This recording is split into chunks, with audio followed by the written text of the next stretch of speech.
অনেকটা ভোরে ঘুম থেকে উঠেছি, কারণ ছট পুজো দেখতে যাব। দেখতেই পাচ্ছ ভেতরটা অন্ধকার, কারণ গেটটা খোলা হচ্ছে। আর আননেসেসারি সিঁড়ির লাইটটা জ্বালায়নি, কারণ একটু বাদেই আলো ফুটে যাবে আর আমরা তো বেরিয়ে যাচ্ছি, শুধু শুধু লাইটটা জ্বলবে। সেই ছট পুজো দেখতে যাচ্ছি, নতুন অভিজ্ঞতা, চলো শেয়ার করবো।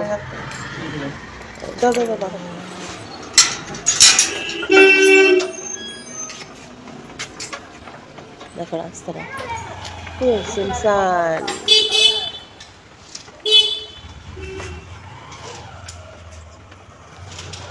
সবাই কি শুধু সেজে গুজে যাচ্ছে, মাসি এসে গেছে। ছট পুজো দেখতে যাচ্ছি, থাক মাসি ঢুকবে। একদম ভোর 5টায় আমরা বেরিয়েছি, তাই চারপাশটা একদম অন্ধকার। অরূপ সেটাই তোমাদের বলছে। আর গতকাল রাত্রি আমাদের একটা মেন্টাল প্রিপারেশন ছিল যে আজকে আমরা ছট পুজো দেখব, তো সেই জন্য ছট পুজো সম্পর্কে কিছু ধারণাও আমরা সংগ্রহ করেছি। আর এদিকে দেখো রাস্তাটা এত ভালো লাগছে, আর ওই দেখো এত সুন্দর গেটটা সাজিয়েছে। এটা কিন্তু মজুমদার পুকুরের সামনের গেটটা। আর দেখো এই সেই মজুমদার পুকুর, তোমরা এর আগে দেখেছো আমার ভিডিওতে মজুমদার পুকুর। তার চারপাশটা এত ভালো লাগছে, এত সুন্দর আলোয় আলোয় আলোকিত হয়ে আছে। আর ছোট থেকে বড় পর্যন্ত সকলে এত সুন্দর করে সেজেছে, কি মিষ্টি লাগছে, কি সুন্দরই না লাগছে দেখতে। আর বাচ্চাদের আনন্দ আর দেখে কে।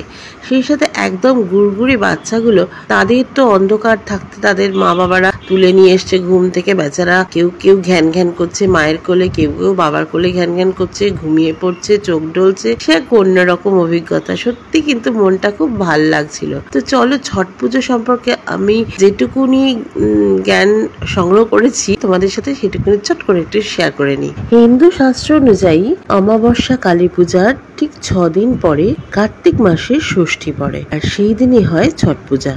সনাতন ধর্মে যে 5 জন দেবদেবীর নিত্য পূজার কথা বলা হয়েছে, তার মধ্যে একজন হচ্ছেন সূর্য দেবতা, আর তার পত্নী হলেন উষা বা প্রত্যুষা। সেই সূত্র ধরেই সূর্য দেবতার ছটাকেই সহজ ভাষায় বলা হয় ছট, এবং সূর্য দেবতা আর তার পত্নীর উদ্দেশ্যে এই ছট পূজা করা হয়। আর সূর্য দেবতার পত্নী প্রত্যুষা দেবীকে ছটি মাইয়া বলে সম্বোধন করা হয়ে থাকে।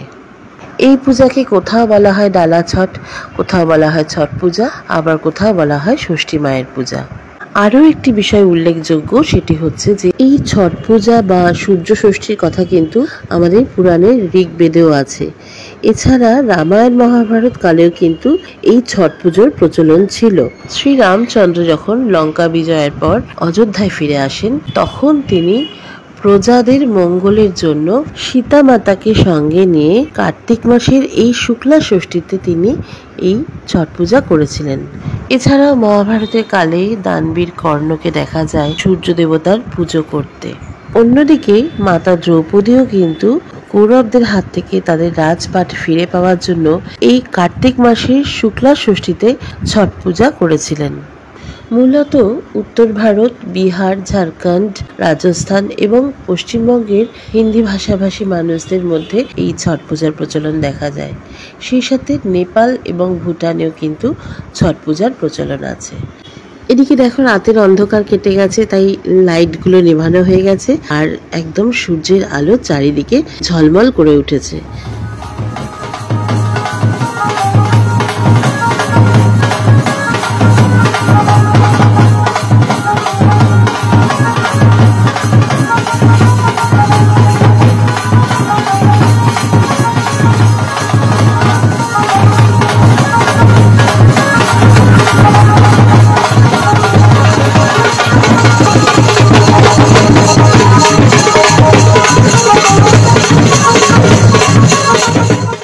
আর সূর্যের আলো ফুটে ওঠার সাথে সাথে মায়েরা তাদের ছট পূজা শুরু করে দিয়েছেন। দেখো কি অপূর্ব লাগছে না? ভীষণ মন ভালো হয়ে গেল একটা সুন্দর সকালের অভিজ্ঞতা সঙ্গে নিয়ে। আর সেই সাথে দেখো আমি কিন্তু ছট পূজার মূল প্রসাদ অর্থাৎ ঠেকুয়াও সংগ্রহ করে ফেলেছি। ফিরতে ফিরতে এদিকে দেখলাম চা সত্রও হয়েছে। সকালবেলা কিন্তু কফিও পেয়েছিলাম, সেটা তোমরা ছট পূজার কাহিনী শুনতে শুনতে অলরেডি সেই ভিডিওটা দেখেও নিয়েছো। তো এখান থেকে আমরা চা খেলাম, আর চায়ের সাথে কিন্তু ফ্রি বিস্কুটও পেয়ে গেছি। ফ্রেন্ডস আমরা এখন বাড়ি ফিরছি। প্রসাদ টসাদও পেয়েছি, কফি খেলাম, চা খেলাম, কোনোটারই পয়সা দিতে হয়নি, একদম বিনামূল্যে। খুব ভালো লাগলো। ছট পুজো, এই প্রথম ছট পুজো দেখলাম।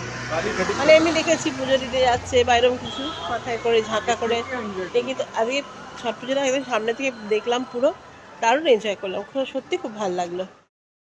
বন্ধুরা, এই ছট পুজো সম্পর্কে বিস্তারিত তথ্য কিন্তু আমি সোশ্যাল মিডিয়া থেকেই পেয়েছি। বলার ক্ষেত্রে যদি কোনো ভুল ত্রুটি হয়ে থাকে তাহলে অনুগ্রহ করে মার্জনা করো। আর যদি ভিডিওটা ভালো লেগে থাকে তাহলে প্লিজ শেয়ার করো এবং সাপোর্ট করো। সকলকে অনেক অনেক ধন্যবাদ।